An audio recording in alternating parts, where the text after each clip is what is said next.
बच्चों, हाय पूर्वी on behalf of personal tutor channel.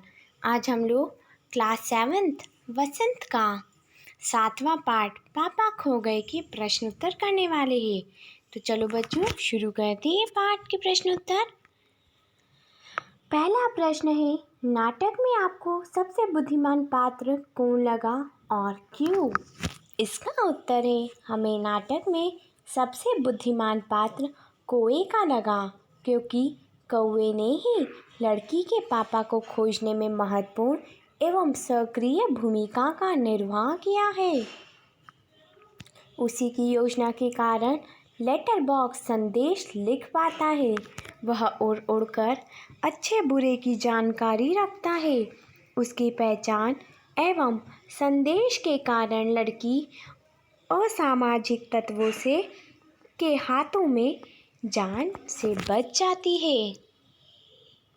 दूसरा प्रश्न है, पेड़ और खंबे में दोस्ती कैसे हुई? इसका उत्तर है, एक बार जोर की आंधी आने के कारण खंबा पेड़ के ऊपर गिर जाता है। उस समय पेड़ उसे संभाल लेता है और इस प्रयास में वह जख्मी भी हो जाता है।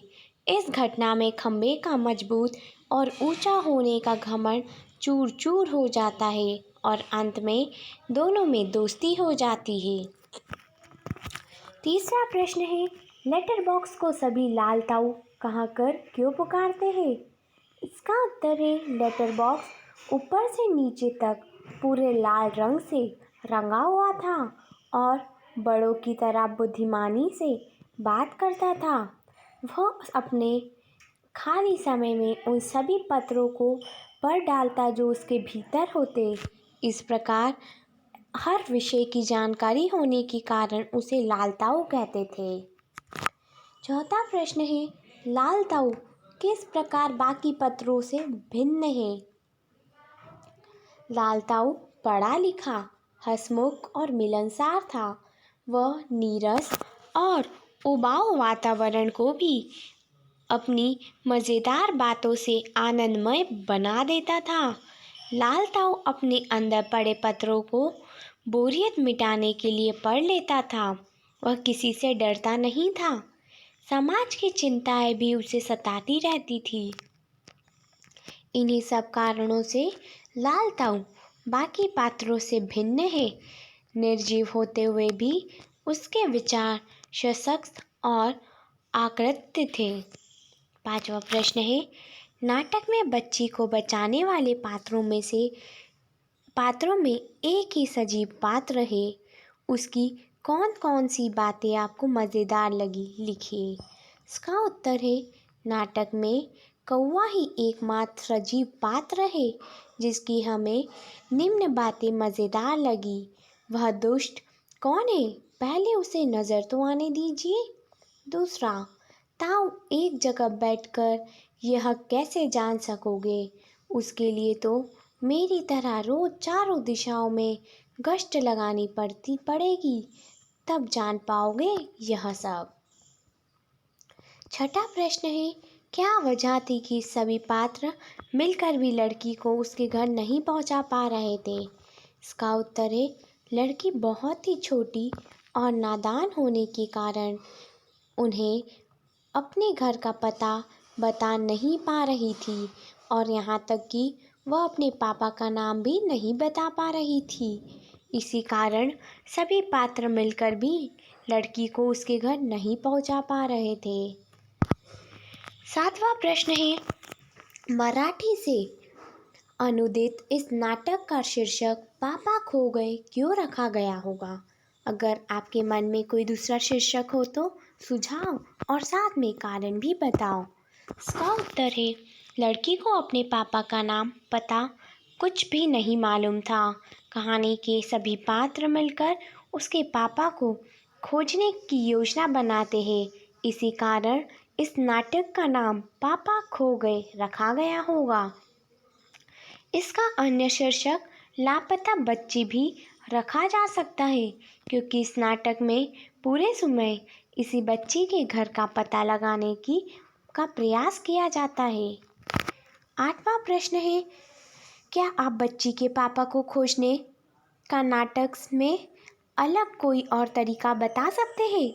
इसका उत्तर है, हम बच्ची को उसके घर तक पहुंचाने के लिए पुलिस, समाचार पत्र, पोस्टर, टीवी और मीडिया की भी सहायता ले सकते हैं।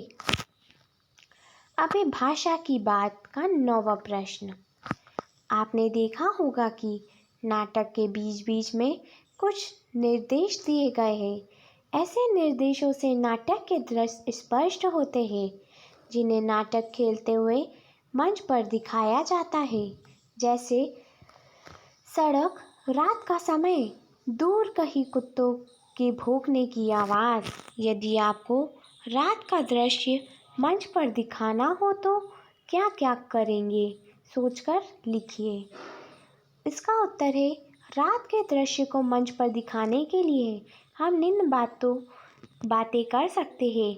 घुप अरे अंधेरा, चांद तारों की रोशनी, दूर कुत्तों के भौंकने की आवाज़ें, बिल्ली के रोने की आवाज़, नेपथ्य में चौकीदार की जागते रहो की आवाज़ और हवा की साय साय की आवाज़ आदि। 10वां प्रश्न है, पाठ को पढ़ते हुए आपका ध्यान कई तरह के विराम चिन्ह की ओर गया होगा। अगले पृष्ठ पर दिए गए अंश से विराम चिन्ह को हटा दिया गया है। ध्यानपूर्वक पढ़िए तथा उपयुक्त चिन्ह लगाइए। मुझ पर भी एक बात आसमान से गड़गड़ाती बिजली आकर गिर पड़ी। अरे बाप रे, बिजली थी! यह आफत याद आते ही अब भी दिल धक धक करने लगता है। और बिजली जहाँ गिरी थी वहाँ खड्डा कितना गहरा पड़ गया था। खंबे महाराज, अब जब कभी बारिश होती है तो मुझे उस रात की याद हो आती है। अंग थर थर कांपने लगते हैं। यहाँ पर हमको उसका उत्तर दे रखा है। यहाँ पर आपको विराम चिन्ह उपयुक्त जगह पर बताया गया है। जैसे मुझ पर भी एक रात आसमान से गड़गड़ाती बिजली आकर पड़ी थी। पूर्ण विराम, अरे अल्प विराम, बाप रे, विस्मयादिबोधक चिन्ह। वो बिजली थी या आफत? विस्मयादिबोधक। याद आते ही अब दिल धक धक करने लगता है। और बिजली जहाँ गिरी थी वह खड्डा कितना गहरा पड़ गया था। अल्प विराम, खंबे महाराज, विस्मयादि। अब जब कभी बारिश होती है तो मुझे उस रात की याद आती है। पूर्ण विराम, अंग थर थर कांपने लगते हैं। पूर्ण विराम। आसपास की निर्जीव, ये प्रश्न 11 है। आसपास की निर्जीव चीज़ों को ध्यान से रखकर कुछ संवाद लिखिए। जैसे चौक का ब्लैक बोर्ड से संवाद, कलम का कॉपी से संवाद और खिड़की का दरवाजे से संवाद। सो पहले हम चौक का ब्लैक बोर्ड से संवाद पढ़ेंगे। चौक, अरे ब्लैक बोर्ड, मैं तो लिखते लिखते घिस जाती हूँ। ब्लैक बोर्ड, हाँ वैसे तो तुम सही कह रही हो, परंतु लिखते लिखते मेरी चमक भी तो फीकी पड़ जाती है। चौक, लेकिन कुछ भी कहो ब्लैक बोर्ड, जब हम दोनों के उपयोग से बच्चे कुछ नया सीखते हैं तो बड़ा आनंद आता है। ब्लैक बोर्ड, हाँ यह तो तुमने 100% सच कहा। अब दूसरा है कलम का कॉपी से संवाद। कलम, कॉपी, देखो मेरा नया रंग रूप। कॉपी, हाँ भाई हाँ।